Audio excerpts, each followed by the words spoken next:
Hi everyone and welcome to Booked Out Girls. I'm Sammy and this is Amy, and we are just a couple girls in their 30s who love reading fantasy romance books.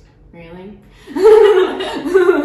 Our aim for this video today is to kind of make this a fun, safe space like you would be with your friends, like at a book club. We're going to be chatting very in depth about a book that we have read and reread recently that we're so excited for. But because of that, there's going to be so many spoilers, so we recommend that you only really watch this if you have actually read the book. So the book that we are discussing today is From Blood and Ash, which is the first one in the Blood and Ash series. Yes. I don't think we should call it the From Blood and Ash. No, no, you're fine. It is just the Blood and Ash, isn't it? I think you were right. Yeah. We're chatting about the story itself with lots of spoilers, as Sammy said, and also the characters that we love and the ones that we didn't love so much, which isn't as common. Oh, I feel like it's not as common. Well, I feel like the hate is really strong. Yes. But we won't talk about them yet. We don't want to. No. I feel like we have to do it organically in the process. Okay. All right. If you enjoy it, then please subscribe for more content. Okay. Tell me how you felt about the first chapter, because I know you.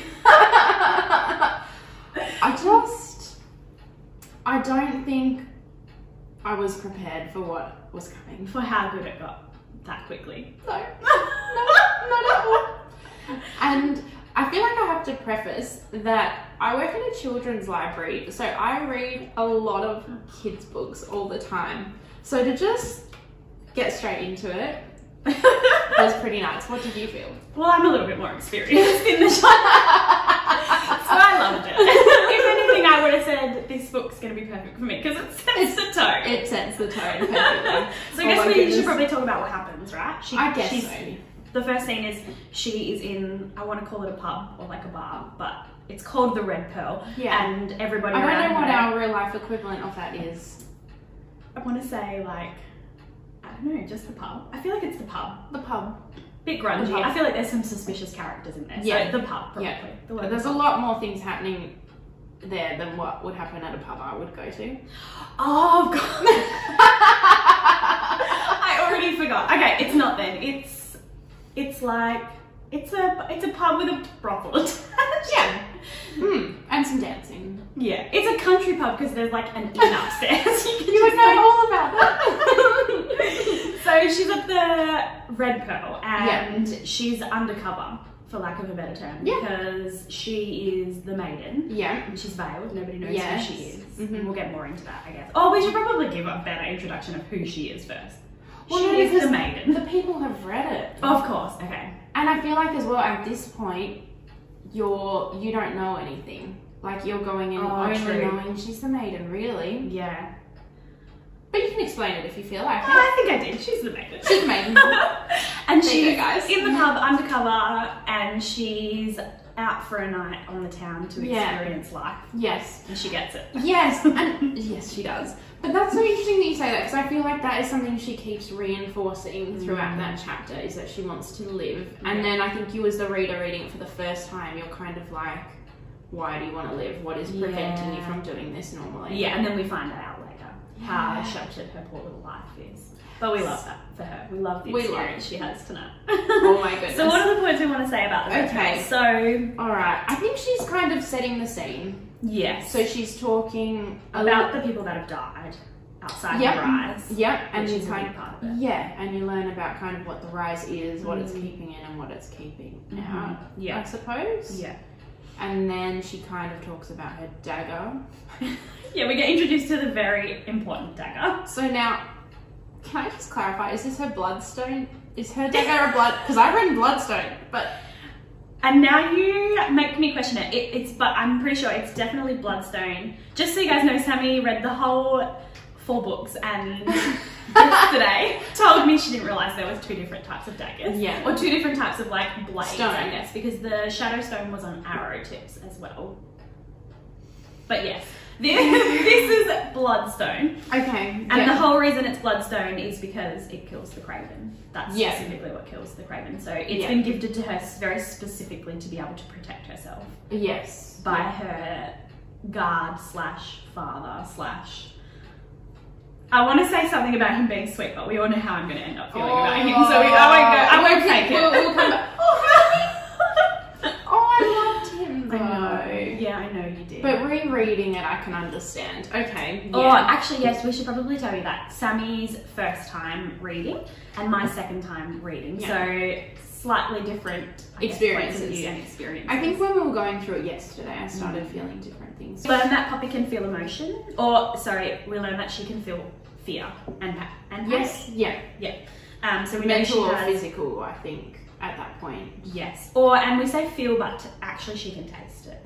It's more like a taste to me. Yeah, Because sorry. she likens them to berries and like citrus and stuff. So it's more like, I don't think a strawberry has a smell. No, so it does have a smell.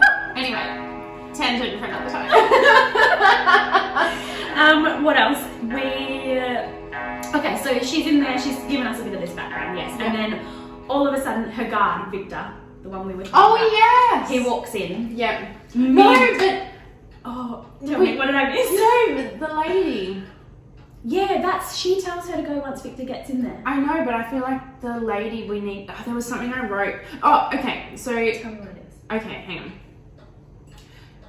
So it's when Poppy's going to go through the curtain room to where the dancing is happening, and then she's... Dancing? Yeah. We know. It's not dancing. Yeah, it's not. We want her to go. Yeah. Amy wants it. Okay, and then, so the dancing is happening, and then she stops her, and she knows that she's the maiden, even though that Poppy is masked. Yes. But then she also, I found... Suspiciously, we don't know why, she just all of a sudden is this random lady who's like... Who knows everything. I think she even says, I know, or something about, I know and everyone deserves to live, or something like that. Yes, So she sends her up to the room. Yeah, and then so she also... Okay, I wrote that down, actually. Okay. So she says to her... Poppy says she's not the maiden, she's just a second daughter. And then the lady says to her, she's like a second daughter, but not in the way you intend. And I thought about that quote yesterday. I still don't know what she means because...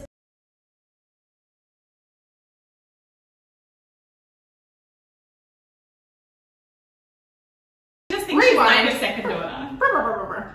Awkward pause to make cutting easier. I feel like that kind of stays in the back of your head while you're reading it. And just that lady, she's quite a like... It's funny because we'll talk about her a lot as the books go on, but even from that first interaction, she's so mysterious and strong. Like you think about her a lot, and she brings has her such up a a lot. and she had such a short interaction, But it was Poppy important and impactful. Mainly because from here on in, she sends Poppy up to Hawk. Yes, I've got goosebumps. I actually did that like so. Okay, yeah. So blah blah blah. Then you're right. So then Victor comes in. Poppy Take it freaks away. out. Yeah. Okay, yeah. Poppy freaks out. She basically realizes she's going to get out of there because she's about to be spotted. Because even though she's veiled, she knows that Victor will recognize her in a heartbeat. Yeah. So she... Yeah, either way. Yeah, in the process of like having this momentary pause where she thinks, okay, which way am I going to go? And this lady comes up to her and says along the lines of, I know who you are. Like, I know who you are. You're like a second daughter. Go upstairs. You'll find I feel like I want to say she says sanctuary, but maybe I'm wrong there. But I think she goes, you look like you need somewhere to hide. If you go to XY room, you'll be safe. You'll be hidden or whatever. Yeah. So Poppy goes upstairs, decides to leave the dancing room, much to my disappointment, but not for long. She goes We need to upstairs. find you a fan fiction where she goes into the dancing room. Yeah, actually that's true. But then there would be no series. But we'll find it. Yeah. So she goes upstairs, and I'm gonna let you go take it away from when she opens the door. So she's in the room. She closes the door. I didn't make many notes because I think I got distracted reading. Take it from your memory. You know how Hawk is. So okay. So Hawk is there. Dun, dun. Okay. So no, she goes into this room. She thinks she's by herself to start with. Yes. And then does he come up behind her? Yes, and he embraces. Yes, because he thinks that she's someone else. So that he thinks that she is one of the like mates. Yes, because she stole her coat to go on the cover. She took her cloak, and he had been with her like the night before or something. Yes, he's been with her previously, so he knows who he thinks it is under the coat. Yeah. So he gets a bit close quite quickly. Yeah. In an attempt to, make out with this girl he's been with. So. And I think by this point, Poppy had already had the thought that maybe that lady was a seer. Oh, that's right. She didn't or a seer. Seer, yeah. Seer. And then so And then I think she's thinking around this moment, she knows that she was sending me up here to be with him.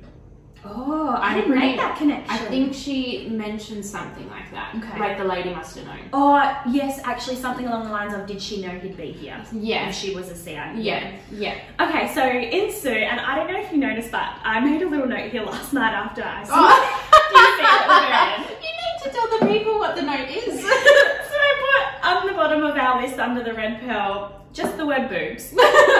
with the like annotation, ha ha ha, this is for Aimee. Because yesterday I was thinking to myself that the way that Armentrout describes this scene, multiple times she talks about her breasts being pressed against something and it being like so stimulating, and I just thought to myself that I had to tell you, all of a sudden I want to push my boobs again. Because I'm like, how is this a thing? And I've never realised, am I just missing out? Do I just need to go over? So that's what that, not important to the story, but it was a thought that I had crossed my mind. Well, I endorse it, but I thought it was pressed against him. It was, but I think, and maybe this is a little bit later on, either this book or the next, but she's like intermittently pressed up against different things. And each time Armentrout describes it, it's like it's a point. It's a thing. Like she's quite. So I just wanted to like mention that because I knew it would just be. I had to bring it up because I've never thought about it before, but it was just reading that section. It was like, damn boobs. There's just boobs. They're getting close, and then so she starts off not talking to him at all, basically.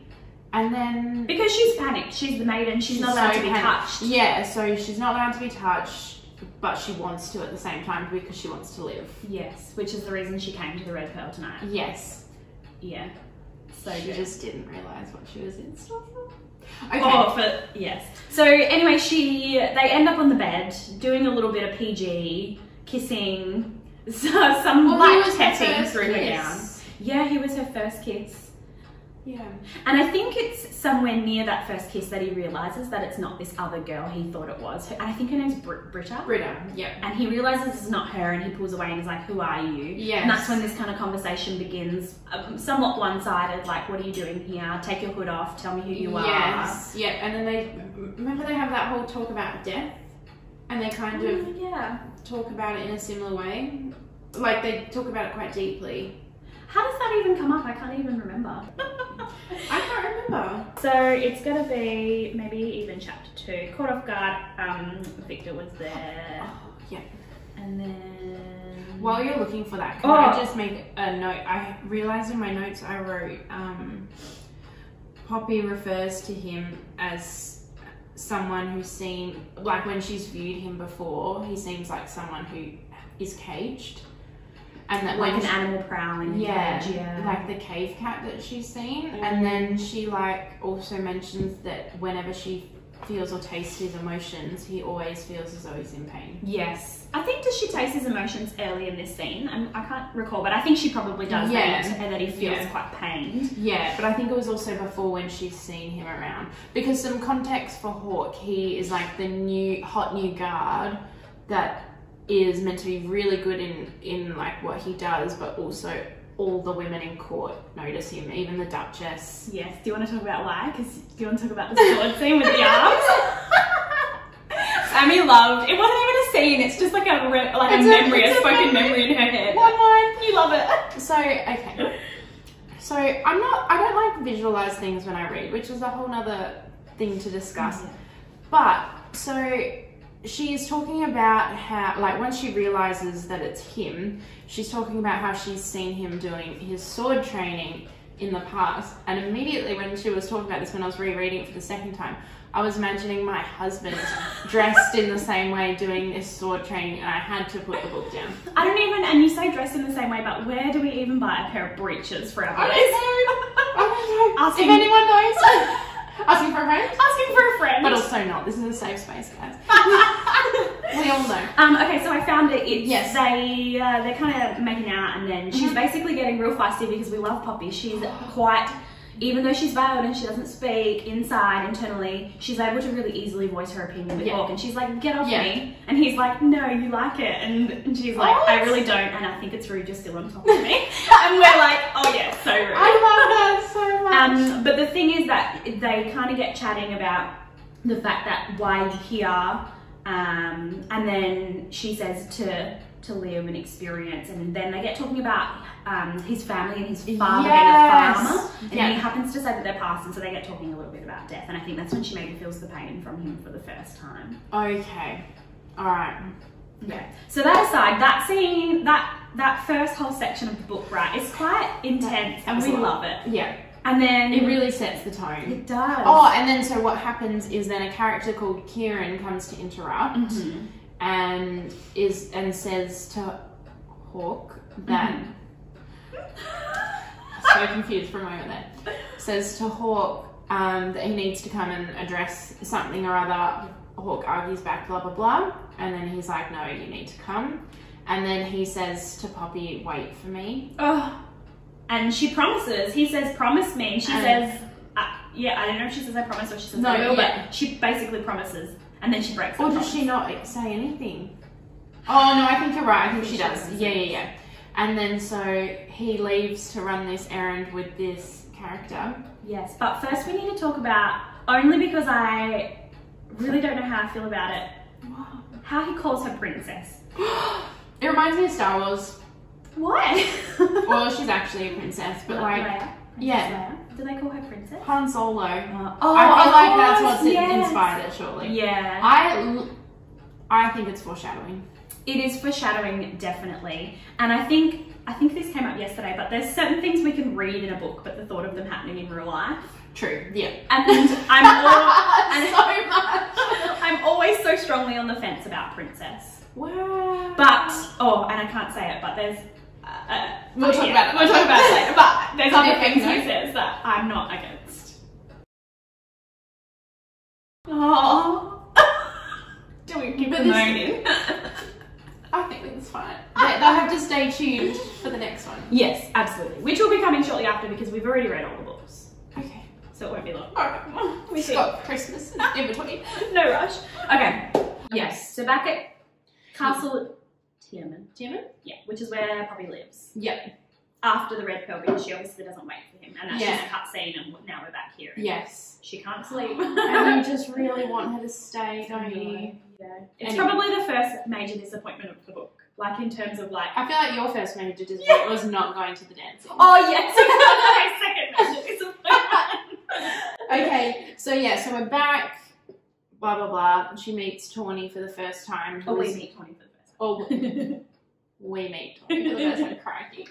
And so Tawny is like her maid, her handmaid. Is that what they call her? Yeah, like her lady in wait. Yeah, so she kind of helps to put the veil on her. Yeah. That's her main purpose. Yeah. So she's her lady in wait. She's one of the only people who sees Poppy without the veil on, and is probably the closest thing besides Victor who Poppy has as a friend. Yeah, probably much closer because they're similar in age as well. So Tawny's like the same age as her, right? Yeah.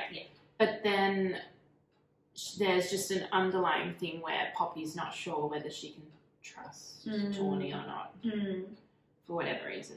I think for her, it's always that her self-worth at the start of the book is quite low, and so she always doubts that someone wants to know her, or if it's just because she's been forced to be in that position to be her lady. Like, would she be there and would she be her friend if she hadn't been told? Which obviously no. And we can reason that because nobody's allowed to talk to her. So if she wasn't meant to be there, she wouldn't be. But we can't see past that yet. I think. So she struggles a little with the trust. Yeah, for sure. Which is a sadness in itself once we know what happens to her trust. So then we meet Tawny, blah, blah, blah. Nothing really happens to her. Yeah. And then we meet Victor properly for the first time. And they have their first like interaction for us, which is he's very much like a father figure to her, but he's her primary guard. Yes. So is he one of the her. Royal Guard? He's a Royal Guard, yeah, but I don't think he's like primarily assigned to her. Yes, he doesn't do any other really Royal Guard duties except other than that. Yeah, she's a full-time job. Oh, poor Poppy. She's not a job. Oh, sorry, Poppy. And so yeah, so the first interaction is basically him coming and saying that they've been summoned, and she's kind of like in her head. Okay, yeah, to a cursed person. Yeah, yeah. And so there's only two ways she can be summoned at that point. It's either to a cursed person or the Duke is summoning her. We don't like the Duke. Well, yeah, no. I think I don't like Lord Mazin more. Yeah, he's a bit I think that's higher. Yeah. I agree, 100%. I think because we interact with him more as well, the hate develops more. And he's just a slime. Absolutely. Oh my gosh. All right, so we learn about being cursed, which through the theme of the book, Sammy, I can't wait to tell everyone how long it took you to figure out the theme of that. So I feel like we can tell them now. We can tell them now. So go on, you tell it. It's your cross to bear. So, okay. Where to start? I don't know how this is possible, but so okay, we've all read this, so I'm not spoiling anything for anyone. At the end of the book, when it's revealed that it's a vampire and wolf story kind of thing, I don't think I've ever. I thought that was the biggest twist of my life. I did not see that coming. Not until the word vampire was written. Yeah, almost. And I stared at it and I was like, that's hitting a core memory somewhere. And then I remember, I think, writing to in all capitals, and I was like, I didn't realise this was a vampire story. And then I was watching someone else's video, like, of them doing a reading vlog to it, and she literally cottons on, I think in chapter 2 or something, she was like, it's a vampire wolf story. And I was like, but how? Where? And why not me? Okay, so yeah. It's okay. You got there in the end, that's all that matters. When it was explicitly told. So we find out what a craven is. Which explain, because I get confused. Do we explain now? Do you want to explain how they happen? Because no. So we just want to say that. As in I don't want to explain it because I'm so confused by all of them. Okay, I'll give it away in the context of just this singular book. So this is the only thing we know is that a cursed is a person who has been bitten by an Atlantean. Yeah, is what at this stage Poppy believes. Yeah. And what happens is they get bitten by an Atlantean outside of the Rise. So I think we've only maybe mentioned the Rise once, but it's quite significant because around every town in this kingdom there's this giant stone walls that basically keep out these craven, which are these bloodthirsty, crazed, half-rotted skeletons that have actually 4 sets of fangs, which I want to do the thing, but 4 sets of fangs instead of just the normal 2 that we come across.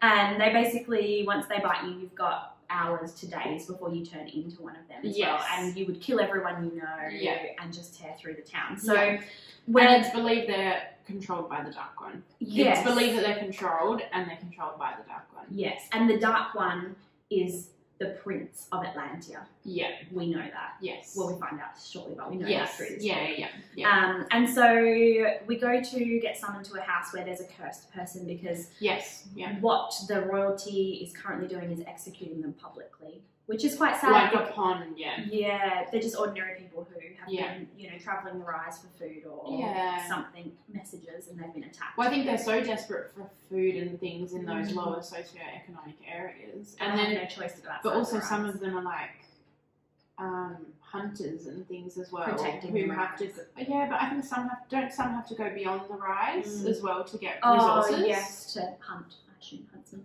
I think. Maybe for animals to eat. I would assume so. So I thought that. Oh no, this guy was a guard.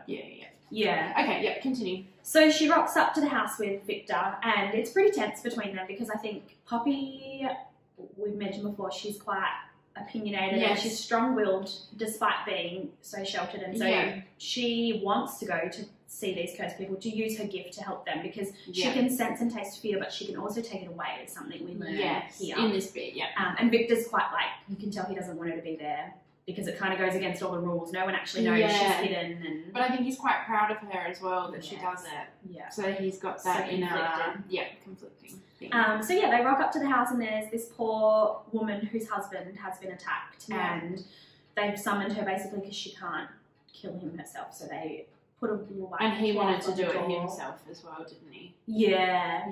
He tried to, I think. So then we talked about this yesterday, how Poppy has to do it alone and kill this person. And I do think that's significant enough to talk about, because I was saying to you that I didn't know if this was possibly the first time she'd ever killed a person. Typically, Victor would help her and she'd just take the pain and then Victor would kill her. He does the action. Yeah, but in this section, she kills the guy. She takes his pain and then sticks a knife in. And it's quite intense for her because we're like, she's so innocent. Well, yeah, and because as well she says, so with the Craven, they can be killed either through the head or through the heart. Is that right? Mm-hmm. And so she said if she stabs him in the heart, it's not an instant death. So she has to like stab him through his skull. I feel like she goes from the front as well. It's quite like she's staring him right down. Like it's intense. Oh, okay, because she's holding his like cheek or something. Yeah. Yeah, so she sees everything she does to him, which is... But it's an intense scene. So we've gone from like the red pearl and we lulled a little bit and then we're like, bam! Yeah. This girl's like, she's got a bit of a thing going on. Yeah, for sure. And then what else in that scene? Oh, we learned that Victor's trained her. Yeah. And then, so, and then they hint little bits throughout, very subtly, that something's happening with her and the Duke. Yes, something bad. Something bad is happening. There's some sort of like... Yeah. I don't know if they hint that it's a punishment, but she's hinting that something... Her lessons. I think she calls it lessons. Yeah, that's right. Yeah. And so that happens, and I think at that point there's also at the very end that lady's quite intense to Poppy, like thanking her almost... Oh, I can't remember. In like a irreverent way, like I think she like gets she's on her knees and so we get this little bit of a, like, oh my god, the people think that she's incredible. One thing, just like stuck my finger in my mouth accent. One thing as well is that the Marlowe, the man that she has to kill. How do you remember his name? Because I was studying this intently yesterday. He mentions though that there's another guard that also was... Oh yeah, okay. I don't remember if they actually went and sorted him out. They did, and the dad answers the door and he said, I took care of it 2 days ago. Oh. Yeah. I've studied this so intently and yet I don't remember that at all. This is what I bring to the table, you know this, the memory. This is true. Okay, yeah, so that happens and then we're back to the castle. We are, and what's happening? We meet her other guard, Rylan, and he's new. He's new and he's sweet and you really love him. I really like him. I think we didn't get enough time with him for me to really bond with him. He's sweet though. I think the first time I read it, I thought it was sweet, and I think because he liked walking in the gardens with her, and I feel like getting her out and about. Yeah. He felt quite... And he called her Pen. He did, and now that you've told me that, I'm like, I kind of like Pen more than Poppy, but I can let it go. Yeah. Pen is really cute. Nice. Yeah. I'm pleased. And then, importantly, we meet Lord Mazine for the first time. So we've kind of, I think, maybe heard about him once or twice being the Duke, possibly. At this point, I can't quite remember, but we meet him at this bit. And he's a jerk. He corners her and basically paws her a bit, and we can just tell he's so suspicious. Yeah, like a little alcove. Yes. Yeah. And he's like all up in her grills, and she's... Because nobody knows she can fight either, right? She could kill this guy in a heartbeat. She's always got her dagger sheathed to her thigh. Yeah. So one move and she'd kill him. I love all the fan art. And they always, so good. Anyway. I just want to feel that sexy with a dagger strapped to my thigh. Maybe that's... And like a split dress or something. Yeah. Like white, obviously, like the Megan. Oh, maybe for Halloween. Next year I'll dress up as... One of us could be Poppy and one of us could be Sarah. Oh my god. Yes, we can draw little freckles on our nose. So cute. Stay tuned. Stay tuned. I'm going to die. We actually have to do that. It's committed as something. And we're going to trick or treat like that as well. Oh, we can do a review dressed, but it's a whole year away. Maybe it can be like the book next year. We'll dress as them. Because there'll be one coming out. Like, is it November or something? It's that time next year. Yeah, but we would just dress at them and say this was our reused Halloween costumes. We didn't even need a reason. He's being really gross to her. She's kind of holding everything inside, just kind of being like, don't touch me, you know, this is inappropriate, in like a really kind of innocent way. Yeah. And then all of a sudden we hear a scream. Well, yeah, and also at that point you find out that he's there for some of the lessons with the Duke. Yes. Yeah. And he's kind of threatening her throughout. Yeah, to have more lessons. Yeah. And now you're starting to realise that they're quite sinister. And it's bordering around some kind of abuse. Yes. It's quite clear now. Yeah. Yes, and then... Yes. The screams are heard. And a lady's found Basically, and this is the point where I don't understand how you didn't know it was about vampires. Because she's drained of blood, she's got bite marks on her neck, and she's dead. Look, I was so excited. I think I just glossed skimmed over the details. You're like, where's Hawk? Where's Hawk? Where's Hawk? I'm not gonna lie, that probably was the case. And so we find this woman dead. There's a suspicious smell, which kind of plays into it, but I don't know that it's that important to me. I fixated on that. Oh, okay. I genuinely, and I don't know if it's at this point when she was with Mazine before or later on when she remembers the smell again. The smell is the jasmine. It's at the right. It's at the right, I'm pretty sure. Yeah. Okay, so he's drained or she's drained, sorry, and we believe it was done by an Atlantean. Yeah, I think when I had puncture marks, I don't think I thought of teeth. What did you think of? I think I thought of the claws. Oh. Okay. And then I believe it was done by an Atlantean. Yeah, smells the jasmine. Yeah. Yeah, and that's I'm sorry. Yeah. No, yeah. But that's it for that. So we think it's at this point we think it's done by an Atlantean, which, if you remember, that's how we think also cravens are made. Yeah. But I what guess have they said about Atlanteans at that point? What they are? They have said that they're basically evil, blood-sucking. Wow. You're still not with us. I really missed this.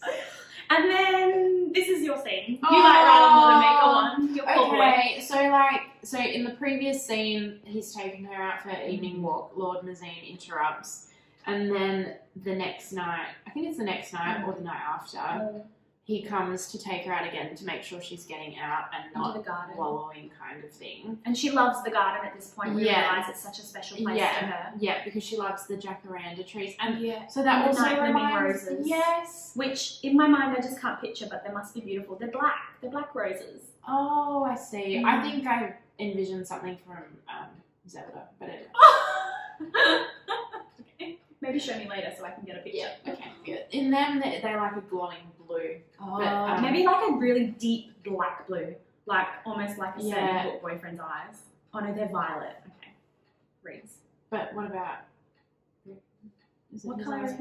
Or are they green? I don't know, it's been too long since I've had some rip in my life. Oh my god, we need to rectify that. Okay, they're on their evening walk, he's made her go out, and then I think they're just chatting, aren't they? Yeah, they're talking about are they talking about the trees and stuff? I can't really remember. Yeah, maybe. And then he is mid-sentence, and he grunts, and she realises he's been shot with an arrow. Yeah, just out of nowhere from the bushes. We Out don't know who. of nowhere, you hear nothing else before that.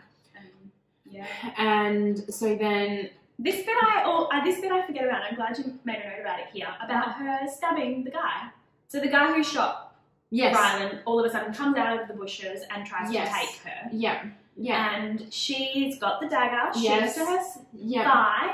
And we know that she's trained, and for once she finally gets to do something about it. And they have a bit of a scuffle. And she ends up stabbing him in the heart. So I think it's what Victor taught her. She like dips under his arm and then gets behind or something. Yeah. Yeah. But doesn't she also cut his hand off? Is that missing? Yeah, I missed that bit. Because we come to this back later, right? She took his hand. Maybe. Yeah, I'm pretty sure. So she stabs him and she also maybe cuts. Or maybe it's a different guy. Anyway, there's a whole lot going on. No, I think it's the same guy. You're right. Because he doesn't die. No. Okay. No. But also, can I just say one thing before that as well? Poppy goes to ease Rylan's pain. Oh, while he's dying. But then she realises there's nothing to ease because he's already dead. Yeah. And then another thing I think is important to note is the guy that did it and that she stabs or whatever, his eyes are the frosted blue.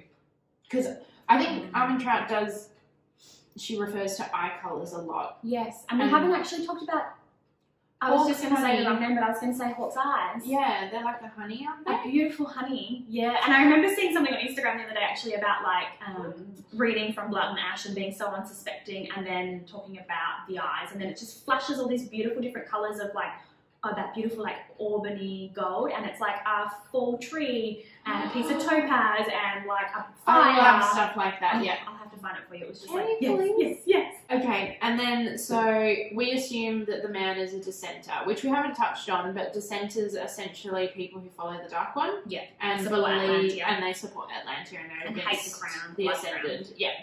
And and then so they're having their scuffle, and then a whistle calls him away, and then she's with Rylan. A whistle. Huh? A whistle. A whistle. Such a pointed whistle now. Now we know who whistles. Yeah. Wow. Okay. I never thought about that before. Then, I guess the main thing from that scene is that she now is possibly going to have to move back to the capital at some point if she's continuously put in danger. Yeah. But also she has to lie quite significantly around the fact that she didn't stab the guy, because nobody's supposed to know that she knows how to use a weapon. Oh, of course. So she says that Rylan stabbed him before he died. Oh, I forgot this. Yeah, amazing. I don't know Okay. why I just recorded then. Yeah. And then we skipped to his funeral.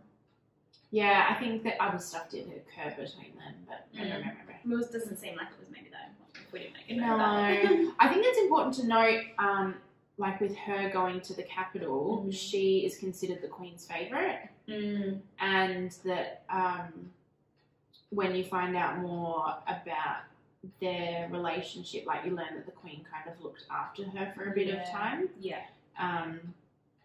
So I think as a reader at the time, you're kind of like nervous, excited for her to get to the capital, but then she's kind of leaving like a garden and maybe like you just and I think you're also wondering like what's going to happen at the capital as well. Yeah, if she goes there, how's she going to be more safe? Who are the people there? That exactly. And why is she like the Queen's favourite and stuff? So we left off at the funeral.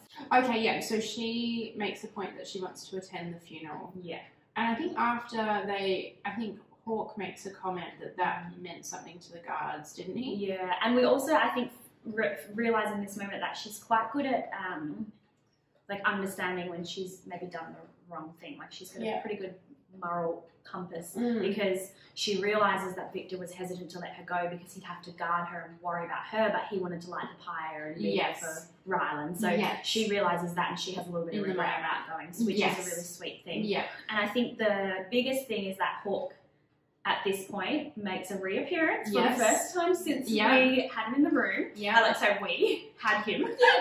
Us, not Poppy. In our grass. And he steps in to watch Poppy through the service, and there's this sexy little moment where he says, "I've got her." Yes. Yeah. And Victor hesitates and he's not sure. Yeah. But then he goes with it. Yeah. Because everybody knows this guy, Hawke Flynn, has made quite an impact on the castle. He's very good at his job, and his job is killing things. Yeah. We love that. We love it so much. And so then after that scene... And she doesn't talk to him or anything. No, she's quiet because she's like, if I speak, he'll know who I am. Yeah, whoops. So we're back at the castle. There's basically a petition to the court. The royals are singing members of the public for different to problems. hear them about different things. Yep. And we hear about the plot line for the first time that the second and third children of every family in this kingdom get given over to the royal ascended. Yep. To the gods. To the gods, yeah. Oh, we haven't even talked about her ascension yet and what that means. So we probably should touch on that. Yeah, can you explain it? Okay. This confuses me. Poppy is destined to ascend. So she's the maiden because she was born in a shroud of the gods, whatever this means. I'm not sure. I'd have to Google the word shroud. Is amazing. And it means that she's destined to ascend, which all the second and third sons and daughters, or seconds are, thirds just go into service to the temples. So she's destined to ascend, which nobody can explain in this book so far what that means to her. So she's quite apprehensive about it. I think she assumes she's going to die though, doesn't she? She assumes maybe something around it is suspicious. Yeah. And then she doesn't know what her life will look like after. Yeah. So now we've come to the court and there's a family petitioning to not have their son given over for this right to ascend and serve the temples because their other children died. Yes. Sorry, I just had a thought as well while you're explaining that. Ian, her brother, he's already ascended. Is that right? And he's living in the capital. And he's living in the capital where Poppy's meant to be going. Yeah. He's older? Yeah. Oh, so I guess technically then that's why she's the second daughter. Yes. But I also think so he's a first son, right? And they do mention in the book that he was a special case ascension to keep Poppy company. Yeah, like as in a favour from the gods. Yeah, yes, okay. So basically their request is denied, and this is the first point in the book where Poppy can taste something other than fear and pain. She tastes what she assumes is like bitterness and displeasure. So we get an idea that there are people within the community that don't like the right And also we sense it from Hawke. We see a change in his features. Yes, I think and his that he thoughts are doesn't quite agree. guarded by Yeah. his features. Yeah. And so that's kind of that scene. That plays in a little further on in the book, so we won't spend too much on that. Yeah. And yeah, okay. Yep. Especially because the next bit is more Hawke, so we won't get Okay. there. Well, move right along. So now we've got a new royal guard because Rylan is deceased. There's a little bit of chit chatter in the book about is Hawke going to be her new guard, and we find out that he is. And I think Tawny's a bit excited at the. Tawny's very excited. Tawny's on the level of excitement. I think Tawny is you. Yes. Maybe that's why I love Tawny so much. Yeah, maybe because you just think she's me. She's the best thing in the book. Oh. Wow. Okay. Yep. So I think she's like the closest thing Poppy has to a sister, and my dream is to have a sister like I was telling you. You're the closest. Okay. Yep. So we get summoned to the Duke, Oh. and they make an announcement that Hawke's going to be her new guard, and she's Yes. freaking out because she's like, I can't talk now, right? Yeah. I'm not She supposed to do literally takes a vow of silence. that. So funny. I'm laughing about this. Oh so my much. gosh, this is amazing. Okay. Yep. Continue. Tell us what he says. Go on. Well, okay, so then the Duke and the Duchess say that she needs to remove her veil because on occasion he may need to see her real. We don't want him to be shocked. Yes, and so I think the Duke kind of says Something real. she's really like, awful. yeah, like She's a half tragedy. beautiful, half tragedy or something. Because she has scars on her face, which we haven't mentioned. Yeah. Scars on her face, her arms, her tummy, and her leg. I think so, but I think we fully find out the extent of them at this bit, maybe. Yeah. Has she started having her nightmares yet? She probably, I think, might have had one or two. Yeah. Maybe one. So she, at some point, is having nightmares about when she's getting those scars, I guess. Yeah, as a child. As a years child. prior. Yeah. And so she needs to unveil herself. And then does Tawny start and she takes over, or she starts and Tawny? She starts, but she's really nervous, so Tawny jumps in and helps her take it off because there's a lot of clasps and stuff. Oh. Tawny. And then Hawke says, Oh my god. when the Duke makes a snotty comment, Yeah. Hawke turns around and says, You can say. he says that both halves are as beautiful as the whole, and we just lose it. If we hadn't already lost it, we lose it. Yeah. And then he has to take his vows, so just to keep throwing punches, he basically at this point takes this sweet vow and says her name instead of calling her the maiden, Yes. which is a big deal. Yeah. And Because no one's allowed to refer to her as anything but the maiden. Yeah, and then right at the end, I think it's part of the vows, but Yes, it's it just is, this yeah. beautiful thing where he says something, and for those of you who are on the ground, you've probably seen the quote throughout many pages, but it's that section where he says, from this moment until until the last moment, I'm yours. And we just sit there for a moment and we just imagine. So great. we just don't know how they do it. So now she's freaking out. Tawny's freaking out. They're all Everyone's freaking out. low-key excited. We that are this freaking hot out. guy is her guard, gonna follow her And around. I think the reading just like got very quick. Faster from here, and so faster.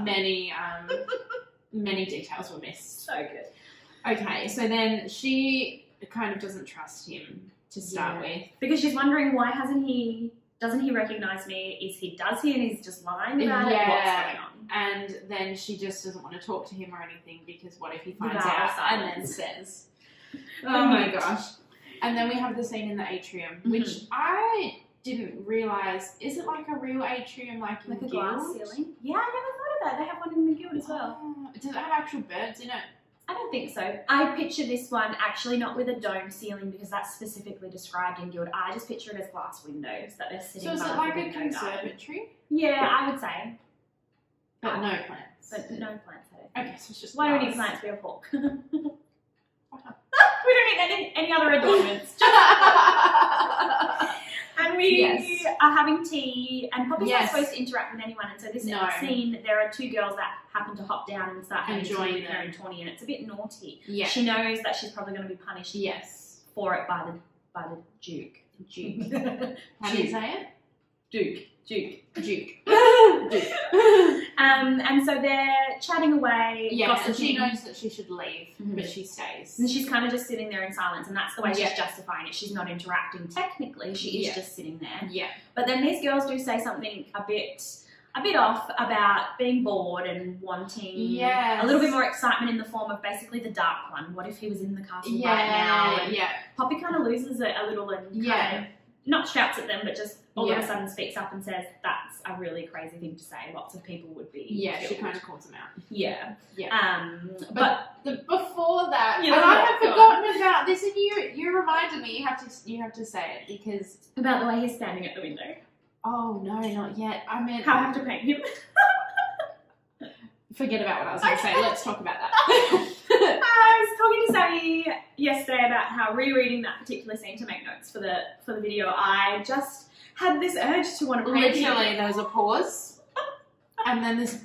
I need to paint this, and I don't paint, so I dabble in sketching. There has been another moment throughout this series where Aimee has felt inclined to draw a scene. Next book we'll reveal it. It'll be fun for all except me. No, it's beautiful. You're too kind. It is really sweet. Oh, no. Oh. When I'm rereading that moment, I'm just going to think of your drawing. Thank God. So now she has to draw this. How was he described? He was described, and the only thing it really says is that, and I don't know why it caught me, but his legs are shoulder width. Are they really? That must be drawn. Yeah, and then I think it said something about the sunlight on his profile was perfect. That's all I think she had to write, and she had me. I feel like you would have been like Lauren and Defina. So before that, they are kind of trying to feign and do things to get his attention. Okay, and then basically they finish having tea, and Hawk is walking Poppy back to the rooms, and unsurprisingly... Well, no, before that, we learn that her powers are changing. Oh, yeah, because she tastes more emotions again. Yeah, so she tastes something from Lauren. I can't actually remember what it was, but it just says something other than fear. Yeah, I think it might be a little bit of embarrassment. Embarrassment. Yeah, and a bit of when fear. She pulls her out. Again, and then Hawk walks her back to her rooms. And they're chatting along the way, and I think we haven't talked about this yet, but this whole early days with the new Royal Guard being Hawk, he talks to her in a way that nobody else talks to her. Yeah. And he talks and he asks her questions, and the conversations dive a lot deeper than just that surface level stuff maybe with her and Victor. I think you made a point yesterday that really stood out to me is that he talks to her as a person and not as the maiden. Yeah. And so you can see how now she's got to be developing this intense like curiosity and attachment to him because he's the only person who really treats her like a human being. Yeah. And on the way back, she's summoned by the Duke. Yeah. And then we have... You have to talk about this bit. I know. Well, I wanted to say as well that I think in terms of what we have read in our time, this isn't the most horrific, like, abuse scene that we have read. It just hits. It hits, and I realised what I think it is yesterday. It's the moment Lord Mazin grabs her arms and pulls her seen forward. You've made that note. Yeah, that for me is the moment because I couldn't reread that bit. I had to skip. I understand. I reread it because I think for me, I like to feel it. Yeah. So basically, whereas I try to evade my emotions completely. Hide from them, Sammy. Embrace them. So she's at the office and they're basically telling her to remove her shroud and they're saying she's been really bad and we know it's... Because she was having tea with the ladies. When she shouldn't have been interacting with them. And they strip her down basically to a slip. I think it's a slip. And then he brings out a blood wood?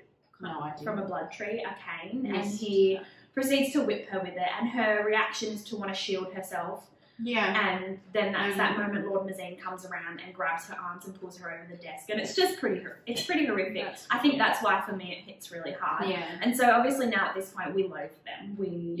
They're very twisted and they obviously have this awful personality where they're just need to be controlling. And I think that's all we need to say on that. Yeah, let's skip past that because then I think then is when Poppy properly has her first nightmare. Right, yeah. And that's of her Craven attack when she is younger. Yes, she's attacked by multiple Craven, which is what the scars come from. Yeah. And it's only a short snippet. Yeah. There's nothing. And I think throughout the series you kind of get more added on each time she has on. Yeah. So. And we don't really know what they mean. They keep them very cryptic. Yeah. And then we love this because she's coming into her badassery. So the Craven attack the Rise. Yep. She ducks it out. Tawny knows. Tawny tries to stop her. Yep. But nobody can stop this girl when she gets an idea. No. And we find out she's amazing. She can Skilled use a with bow bow. and arrow. Yep. She can use a dagger. Yep. There's nothing this girl can't No. do. So she runs out. What's she wearing? We love what she's wearing. She's just wearing a slip and a coat and her slippers. And her slippers. So cute. I love that she didn't put appropriate footwear on. When she did think about it in the book, she thinks about grabbing the boots, but she doesn't. She's just in such Doesn't a have rush. time. Yeah. Yep. Then she spends some time on the Rise, basically trying to protect Victor. Yes, Yep. she spots him and she's shooting Craven Yep. and are trying to attack him, which is Yes. really sweet. And Victor realizes at one point that it's her. Yes. She says that they lock eyes, and it's almost like he knows. Yeah. Yeah. And he's like Dancing. a bit disappointed, but also proud. So proud. Yeah. And then the best part is when the attack is over, we get a little bit more Hawk. And then Well, it's not quite over. There's still more happening, I think. I think that bit's over. isn't it? Yeah, and it's starting to quieten down, but there's Yes. still some screeching and screaming going on. And then Hawk's basically like, Let me just brush over that. there's some pain and stuff. Yeah. And Hawk says, "Who are you?" Basically, Yeah. Who is this woman on Yeah. the rise? Women Yeah. are not on the rise. Yeah, and then as he like says something, she knocks an arrow and aims it at him, not Yeah. realizing who he is. Yeah. And then he tells her she's magnificent and beautiful. And she kind of lowers the bow and she's like, maybe I'm not in danger. Yeah. And then she tries to flee and he throws a dagger and catches her cloak. And she's No, like, I forgot that he bows it. oh, he does bow to her. Because Yes. she's not talking. Yeah. So she's so cute. She's still on her vow of silence. She doesn't want him to know who she is. So he says, may I help you or something like this. And she says, move. And then he backs up and he sketches her. So cute and cheeky. That's so funny. And then they have this, I guess, another intense scene where they almost get into a bit of a scuffle together because he hits her She dagger. tries and to then leave. Yeah, I think there's almost like a bit of a pinning up against the wall, like, who are you? Because she's still hooded and whatnot. Oh. But we know. Oh, he By the doesn't end- realise it's her. He doesn't realise it. Well, he does, yeah. but we've all read this, it's fine. And then he realizes, I think he catches a glimpse of the leg When she kicks him? when she kicks him, and I think he even grabs her leg at one point. I and think she's so, like, yeah. And he thinks she's quite scandalous and magnificent, and I don't know how many Yes, he says describing she's words he scandalous. uses. Oh my gosh. Yeah, and then something happens, and then she pulls the blade to his throat. Yes. And then he realizes who she is. Nothing like a blade to the throat to Because- really get the heart going. And then she draws blood, doesn't she? She wells the blood. Yeah, she pushes it harder, and he's loving it. So one thing we find throughout this series is that he has a He loves penchant her for violence. which is so good because we all want to be able to get real angry and just have someone love us unconditionally. Just take me good and bad. Yeah. We speak to that. Oh, that's Um, beautiful. Yeah, and then after the Oh. knife, it becomes. I think at this point we could say like He becomes over flirtatious. overly flirtatious, and there's something said about the way his nostrils flare and his eyes churn. How did I miss it? So he becomes very suggestive, very flirtatious, and then he admits that he came back for her at the Pearl. So we now know he knows who she is, and Oh, I think yeah, he he's knows made that that- she's the maiden He's too. made that connection, yeah. Yeah, which we love because now she can talk. Oh no, he definitely knows she's Yeah. maiden, hey. And she's getting a bit like, screw you, let me leave. Yeah. She's real sassy. yeah. We love it. And then afterwards, he comes back to her room, and there's, I think... Yes, because I love that bit when you're at essay. So Tawny answers the door and says that she's asleep, and what did he say? He says unlikely. Yes. And so we know that he's getting in there, and they're having a chat, and the chat I think is nothing crazy, but he wants to know who trained her, and he kind of has an idea it's Victor.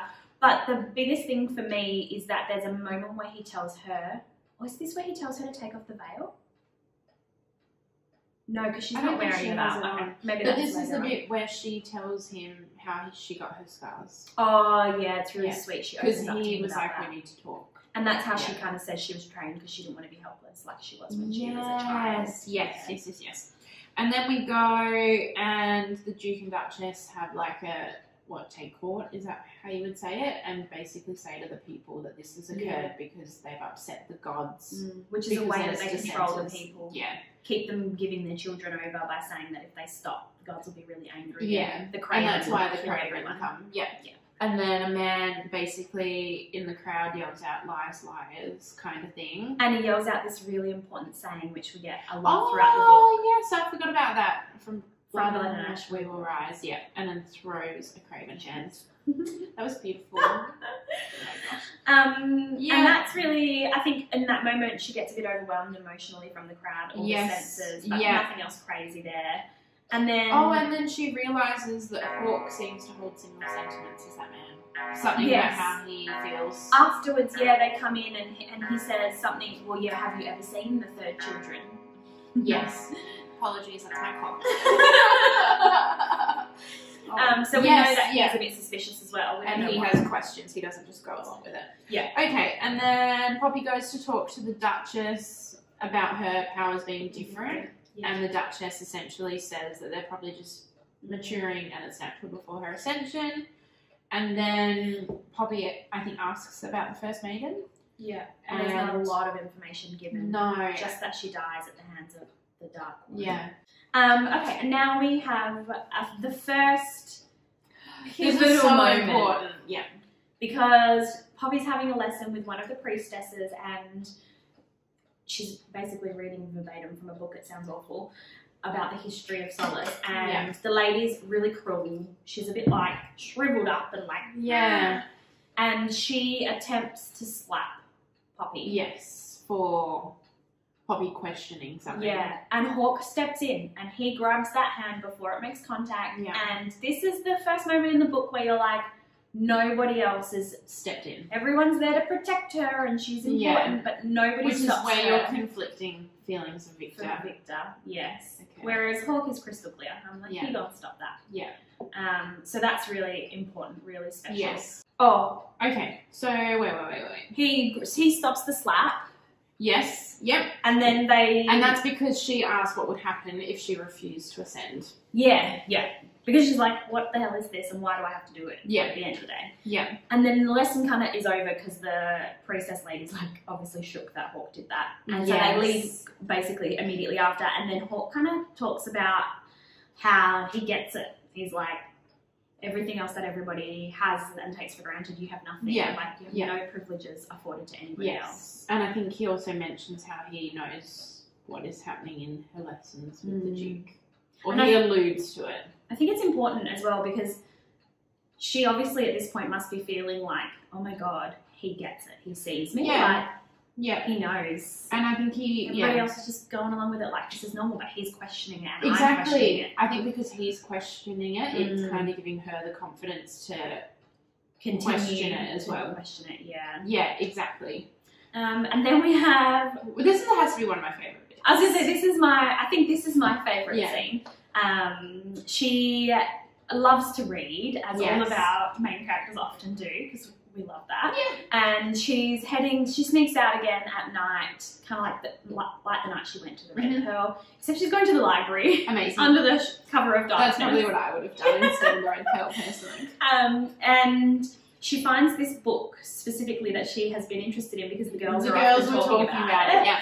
And it's Miss Willa. We love Miss Willa and her diary. Yeah. She's a saucy girl and she's lived a very full life. Yes. And this book just becomes so important. It becomes her learning curve textbook almost because we know she's very inexperienced, right? And it becomes how she can overcome her nervousness and try new things. So the book's big. Anyway, she gets stuck reading it in the library because she's so consumed by it. Yeah. We've all been there.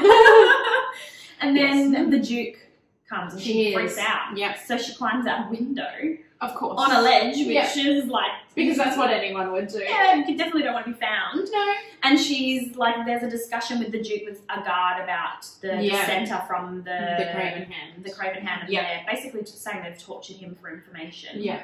And we realise that the Duke just continues to suck. Yeah. And then she's thinking about coming back in after they leave. And all of a sudden, there's the moment and it's like, are you still out there, princess? Oh, I love it. And it's Hawke. And she's like so shocked, but she also doesn't want to admit that she's like made a bit of a stupid move. And so she's real like sassy to him, like, move, let me come inside. Yes. And he's like, in this moment, you could just see he's not even bantering back because he's just so worried she's going to hurt herself. Yeah, exactly. That becomes the concern. She's more of a danger for herself than anyone else could ever be. Yeah. But then she gets in the window and they're close. They're like the boobs. It's and the boobs.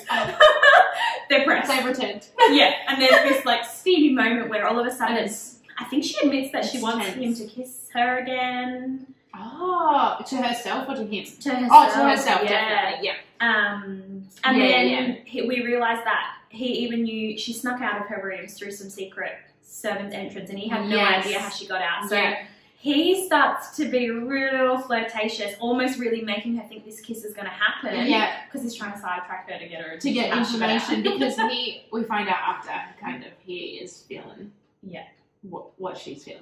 Oh, he's definitely he has an idea of what she's feeling. And then they talk about he asks her if she's ever been in love, and her response, you noticed this yesterday, I don't think I did. What did I say? You said she knows that her parents loved each other very much. Oh yeah, that was kind of sweet. Yeah. And then she asks him, and he says that he has, but it was a very long time ago. Yeah, and she doesn't know herself yet, but she's struck with what's clearly jealousy. And then I think he gets a bit like, what are you reading? And he reads a couple of chapters, and he's really like, he's teasing her and he's pushing her boundaries. She's left with the diary. Yes. Which I work in the library. Don't steal library books. Don't. No, it's bad. No. I think that's kind of, they have a little bit of good chats, more diving into their life and their history and... Yeah. But what happens next, I guess, is there's an attack on the rat. And this is kind of heading towards the end of the book now. Wait, so is she at the rat? I think she's at, she's at the rat. I think we can skip there. I think that's fair. Yeah. I don't know that much. Okay, continue. She's wearing a sexy little red number. She's not dressed in the white. She's feeling herself. Yeah. Hawk's there. He comes late. We don't know why until later, but he comes late. And Tawny basically wants to go and socialise, but she's kind of stuck with her. So she says, Tawny, go. I'm going to go back to my rooms anyway. Yeah. But Hawk takes her on a little detour. But before that, did she see Lord Mazine before that? Oh, yeah, Lord Mazine makes another appearance. And he smells like jasmine. He smells like jasmine, which the dead girl smelled like jasmine. Yeah. Yeah. And the drain girl. Yeah. Yeah. Look, I'm not smart. Continue. So then we go outside into the gardens. Puppy's quite reluctant, but Hawk's really sweet. Oh, he says, no, before that, sorry, your notes are so good. Oh, I thought you were going to tell me off again. No, I'm literally reading your notes. You're so smart. So when she's going to the right, Ms. Tullis... Oh, yes, warns her to be careful. And essentially not to go or something. Yeah, and we're like, oh, what's going to happen? Yeah. Why is she here? Yeah, and so she was foreshadowing something there as well. Okay, sorry. Continue. Yeah. Let me get to the willow. You just really want to get to this willow. So when we were doing the notes yesterday, we were trying so hard to skim read so that we could actually film the video yesterday. And then I'm preparing the cheese board and I look over at Aimee and there's no skim reading happening. I'm stuck under the willow. We slowed right down to the willow. Just rereading the best scene. Okay, go. So it's very fresh in my mind. It's a very lovely scene. It's sweet. And I even said to you that I love that there's an underlying theme through most of our book boyfriends on consent.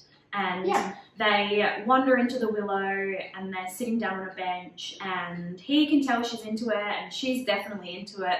And he basically says, like, just stop me at any point. And he's just, and I said to you, it's really nice that we start really slow because we know she's inexperienced and we're tempted to just jump straight into the sex. But he's just kind of like touching her arms and touching her face. Sweet. And they kiss and the kiss is like mind blowing. Yeah.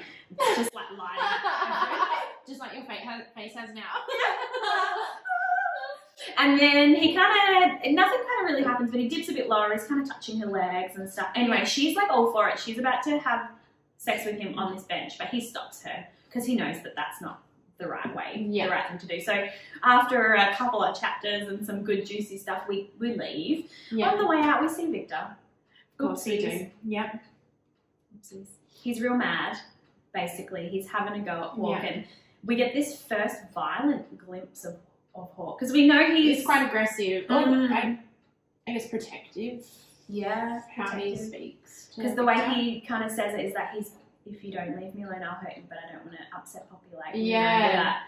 It's already beginning, just this penchant for violence, but just underlying the protection of the woman the whole time. Yeah, and he kind of questions Victor as well, like, I know who she is, have you forgotten, kind of thing. There's that moment about and more saying she's more than just a symbol for a kingdom, she's a human being. Yeah, yeah. And doesn't he say something like essentially that he doesn't stand by to let things happen to her? Yeah, something along those lines. Yeah. It's really sweet. And anyway, Poppy's quite taken aback, but then they send off Hawk, and then her and Victor get into it a little bit, and she basically says to him, none of this is okay, I have nothing, like, I'm just trying to do something for myself. And she's actually vocalising it out loud. And Victor's like shook, because obviously I think he knows all of this. As an adult, he hits home that she's starting to figure it out, and she's trying to understand what her life is, you know. It's a really nice scene. But anyway, then screams. There's always screams in the middle of an intense scene. Yeah, why not? And some dissenters have descended on the rise, and they're just smashing windows at the right, and everyone's got glass in them, and people are dying left, right, and centre, and the scene's really overwhelming. Yeah. And then we see the Duke. Yeah. Impaled. Jinx. With the cane. With the cane that he uses to abuse Poppy. Yeah. And there's a little something in her mind, like that seems weird, but I can't think of it right now because there's too much going on. I just literally know in this moment I was smart. Yeah, you got it. Because I messaged Aimee literally when, like, they say the scene of him having the cane, and I was just like, oh my gosh, what has Hawk done? Yeah, you knew. I don't know that I knew. Yeah. Okay, and then, so Poppy's trying to help people. She's trying to help Lauren and Defina, who were the girls from before. Yeah. Lauren doesn't want her help, I don't think. And then the other girl just dies. They both die. Yeah. Yeah, it's pretty sad, but we didn't spend a lot of time. No.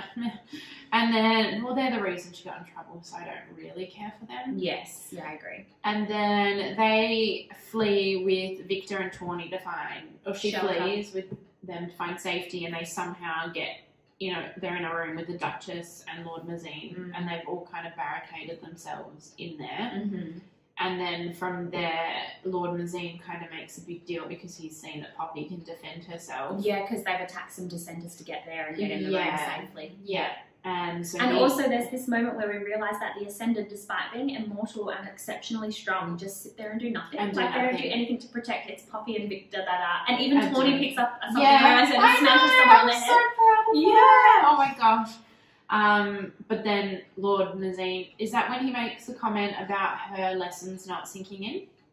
No. Or a comment? Oh, yes. He makes like snide comments. Yeah. And then... Oh, this hurt me. Yeah. I think it hurt me the first time around, but not so much the second time around. Because I really just... By that stage, I was like, oh, Victor was just... Oh, but to her, that was her closest person. I know. And I feel, I can feel that for her, but I certainly was like, I'm ready to move on with the book. Yeah. Oh, okay. All right. Savage. Wow. No, it did. The first time it did take me a little while, but the second time around, I was like, this is necessary for us to move on. And for her development. To move out, yeah. Yeah. And so, So Victor dies and... Victor dies, he's stabbed. It. And then, well, yeah. She's overwhelmed. No, so at that point, Hawk comes back and chops the head off of the dissenter. Who just killed Victor. So then Poppy's like crying over the body. She can't focus enough to use her gift, which she carries a lot of guilt for later on in her little life. Yeah. And Lord Mazine makes just one too many comments in the back of the room there. And she just loses it. Yes, she cuts sick is how we literally written it. There's nothing else to describe it. And she cuts him up into little pieces in a fit of rage. The thought of it makes me hold my breath. The thought of it makes me so, in a way, happy for her and proud, because I just know it's all she could have done in that moment to get that anger out. Otherwise, it would have broke her. Yeah. So then, because I think she's concealed her emotions so and contained everything the whole way through. It's basically 18 years worth of stuff coming out. So then Hawk is...